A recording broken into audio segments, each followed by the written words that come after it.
আসসালামু আলাইকুম। বাংলার সংবাদে সবাইকে স্বাগত জানাচ্ছি। আমি নাইম ফাথুম মুবিন। সংবাদ শিরোনাম। বাংলাদেশের সর্বশেষ গুরুত্বপূর্ণ আপডেট সংবাদে আপনাকে স্বাগত। শুরুতেই সংবাদ শিরোনাম, পরে বিস্তারিত। প্রথমেই জানাবো আমাদের হাতে থাকা সর্বশেষ গুরুত্বপূর্ণ সবথেকে তাজা আপডেট সংবাদ। সাবেক পুলিশের আইজিপি বেনজির আহমেদ গ্রেপ্তার। ইন্টারপোলের মাধ্যমে সাবেক পুলিশের আইজিপি বেনজির আহমেদকে দুবাই থেকে গ্রেপ্তার করা হয়েছে। আজ বাংলাদেশ পুলিশের এক বিবৃতিতে বিষয়টি নিশ্চিত করা হয়েছে।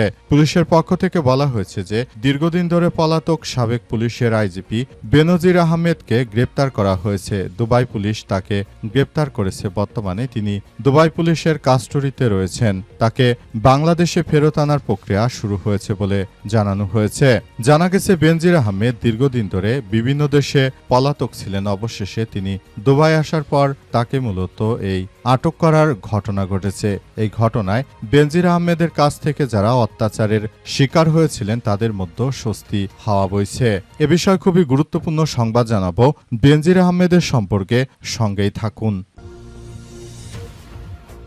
এরপর জানাবো চট্টগ্রামে ছাত্রলীগের ব্যাপক মিছিল, আসামি হলেন দুই কাতার প্রবাসী। মধ্যপ্রাচ্য দেশ কাতারে অবস্থান করেও চট্টগ্রামের হাটহাজারী থানায় সন্ত্রাস বিরোধী মামলায় দুই প্রবাসীকে আসামি করার অভিযোগ উঠেছে। এরই মধ্যে মোহাম্মদ অবি প্রায় 3 বছর ধরে তিনি বিদেশে রয়েছেন এবং আবদুল্লাহ ইব্রাহিম আবিরও প্রায় 6 মাস ধরে কাতারের দোহায় রয়েছেন। তাদের দুইজনের নামে সন্ত্রাস বিরোধী মামলা করেছে বাংলাদেশ পুলিশের সদস্যরা। এদিকে শাপলা চত্বরে শহীদদের রাষ্ট্রীয় সম্মাননা চান মামুনুল হক। বাংলাদেশ খেলাফতে মজলিসের আমির মাওলানা মামুনুল হক বলেছেন যে জুলাই গণ অভ্যুত্থানে শহীদদের মধ্যে 2013 সালে শাপলা চত্বরে শহীদদের রাষ্ট্রীয় সম্মাননা ও স্বীকৃতি দিতে হবে। আজ চট্টগ্রাম নগরীর লালদিঘি ময়দানে 11 দলীয় ঐক্য আয়োজিত এক মহাসমাবেশে বক্তব্য দিতে গিয়ে সব কথা জানিয়েছেন মামুনুল হক। জানাবো পাকিস্তানের ছায়া কেন ফেরানো হচ্ছে বাংলাদেশকে, বললেন শেখ হাসিনা। ভারতের গণমাধ্যম এই সময়কে দীর্ঘ একটি সাক্ষাৎকার দিয়েছেন বাংলাদেশের ক্ষমতাচ্যুত প্রধানমন্ত্রী শেখ হাসিনা। গণভবন ছেড়ে আসা, ইস্তফা না দেওয়ার কারণ থেকে বর্তমান সরকারের মূল্যায়ন, নিজের এবং দলের ভবিষ্যৎ পরিকল্পনা সব বিষয় খোলামেলা সবিস্তার কথা বলেছেন তিনি। এবং সর্বশেষ জানাবো পালিয়ে বিয়ে করায় পুলিশের সামনেই মেয়েকে হত্যা করল বাবা। উত্তরপ্রদেশের বান্দা জেলায় নিজের পছন্দের মানুষকে বিয়ে করার অপরাধে থানা চত্বরের ভেতরেই বাবা মায়ের নৃশংস হামলার শিকার হয়ে এক তরুণীর মৃত্যু হয়েছে। স্বামীর কাছে ফিরে যাওয়ার সিদ্ধান্তে অটল থাকার কারণে জন্মদাতা পিতা ক্ষিপ্ত হয়ে মেয়ের উপর প্রাণঘাতী হামলা চালায়। 19 বছর বয়সী তরুণী শিবানী তার স্বামীর সঙ্গে চলে যেতে চেয়েছিল, কিন্তু তার বাবা পুলিশের সামনেই তাকে প্রাণঘাতী হামলা করে হত্যা করে। প্রিয় দর্শক, এতক্ষণ শুনছিলেন সংবাদ শিরোনাম, এবারে বিস্তারিত। তবে তার আগে বন্ধুরা অনুরোধ থাকবে এই সংবাদটিতে একটি লাইক দিন।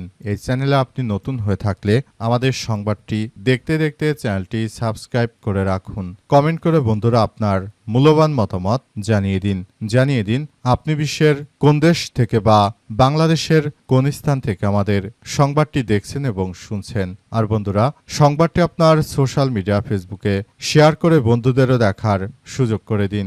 আজকের এই সংবাদ সম্পর্কে আপনার মূল্যবান মতামত কমেন্ট বক্সে কমেন্ট করে জানিয়ে দিন। গাজা যুদ্ধে আপনি যদি নিরীহ ফিলিস্তিনিদের ভালোবেসে থাকেন বন্ধুরা, কমেন্টের মাধ্যমে সারা বিশ্বকে আমাদের এই তাজা আপডেটটি দেখার সুযোগ করে দিন। এবারে বিস্তারিত। সাবেক পুলিশের আইজিপি বেনজির আহমেদ গ্রেপ্তার। এইমাত্র দুবাই থেকে সাবেক পুলিশের মহাপরিদর্শক আইজিপি বেনজির আহমেদকে গ্রেপ্তার করেছে দুবাইয়ের পুলিশ।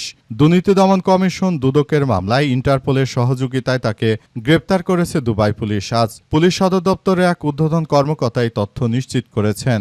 বর্তমানে বেনজির আহমেদ দুবাই পুলিশের হেফাজতে রয়েছে। তাকে ফিরে আনার জন্য প্রয়োজনীয় আইনি প্রক্রিয়া শুরু করবে দুদক। দুদকের সূত্র থেকে জানা গেছে 2024 সালের 15 ডিসেম্বর বেনজির আহমেদের বিরুদ্ধে অবৈধ সম্পদ অর্জন, সম্পদের হিসাব গোপন রাখা অর্থ পাচারের অভিযোগে মামলা করা হয়। 2026 সালের 8 মার্চ ঢাকার একটি আদালতে বেনজির আহমেদের বিরুদ্ধে গ্রেপ্তারি পরোয়ানা জারি করা হয়। সময় তাকে বিদেশে অবস্থানরত উল্লেখ করে ইন্টারপোলের মাধ্যমে পরোয়ানা কার্যকরের নির্দেশ দেওয়া হয়।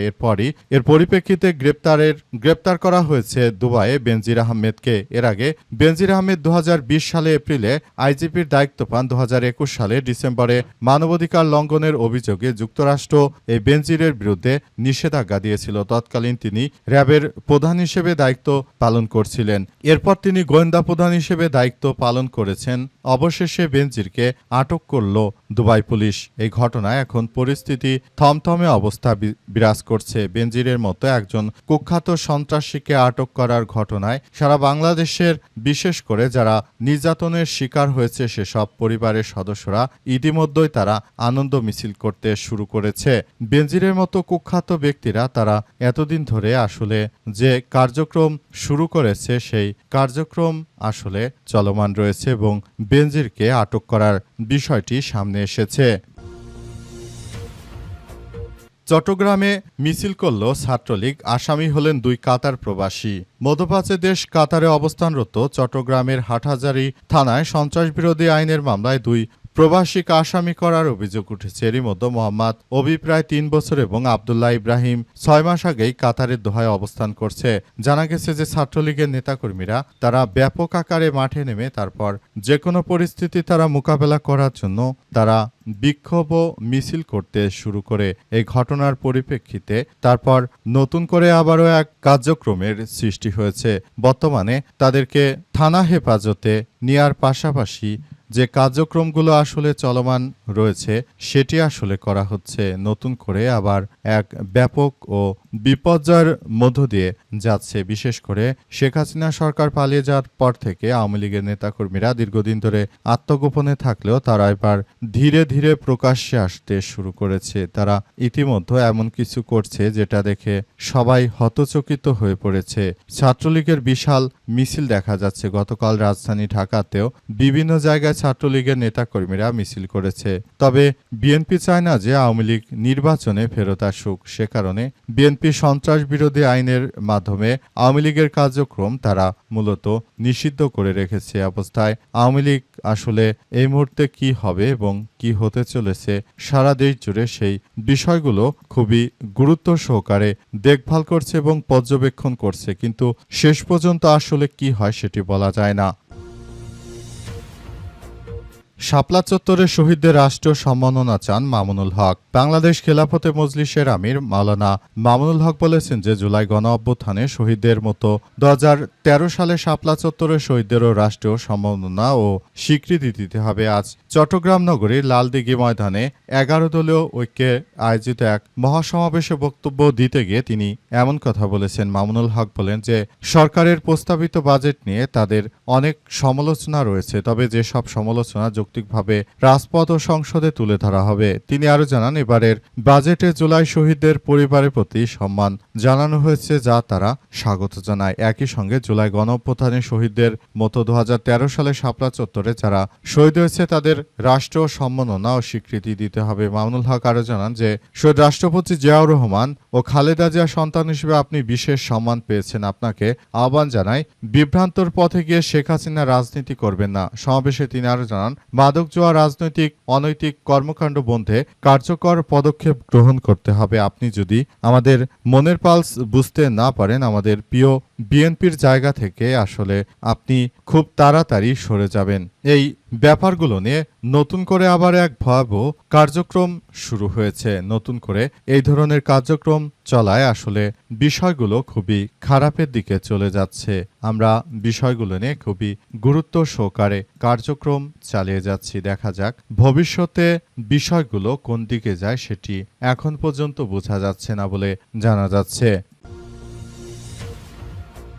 পাকিস্তানের ছায়া কেন ফেরানো হচ্ছে বাংলাদেশকে, প্রশ্ন শেখ হাসিনার। এবার ভারতে থেকে প্রশ্ন তুলেছেন শেখ হাসিনা। তিনি জানিয়েছেন যে পাকিস্তানের ছায়া কেন বাংলাদেশকে ফেরানো হচ্ছে।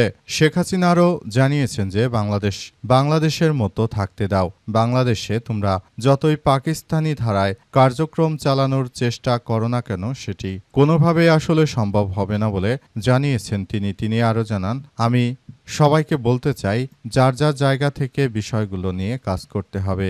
যদি এই ধরনের কার্যক্রম চলতে থাকে তাহলে ভবিষ্যতে আমাদের সবাইকে আরও বেশি বিপর্যয়ের মুখে পড়তে হতে পারে বলে জানান তিনি। অতএব বিষয়গুলো নিয়ে সবাই অনেক বেশি হতচকিত হয়ে উঠেছে। আমরা বলতে চাই যে এখন থেকে এই বিষয়গুলো খুবই সুন্দরভাবে পরিচালিত করতে হবে এবং এই বিষয়গুলো নিয়ে আমরা সবাই একসঙ্গে কার্যক্রম চালাবো বলে জানান তিনি আরও জানান, তাই বাংলাদেশটাকে সুন্দরভাবে গড়ে তোলার মধ্য দিয়ে মূলত আমাদের সবাইকে এগিয়ে যেতে হবে। নতুন করে আমরা বাংলাদেশটাকে গড়ব আবার যখন আমরা দেশে ফিরতে পারবো বলে মনে করেন প্রধানমন্ত্রী শেখ হাসিনা। সাবেক এই প্রধানমন্ত্রী আরও জানিয়েছেন যে বাংলাদেশকে সুন্দরভাবে গড়ে তোলার মধ্য দিয়ে আমরা মূলত আবার দেশটাকে সুন্দর একটি পর্যায়ে নিয়ে যেতে চাই। যারা বাংলাদেশে রয়েছেন, যারা দেশটাকে ভালোবাসেন, তাদেরকে বলতে চাই, আপনারা পাকিস্তানের ভাবাদর্শে না গিয়ে বরং আপনারা আওয়ামী লীগের জন্য অপেক্ষা করুন, আওয়ামী লীগের জন্য কাজ করুন। আওয়ামী লীগ একসময় আপনাদেরকে মূল্যায়ন করবে বলে জানিয়েছেন প্রধানমন্ত্রী শেখ হাসিনা।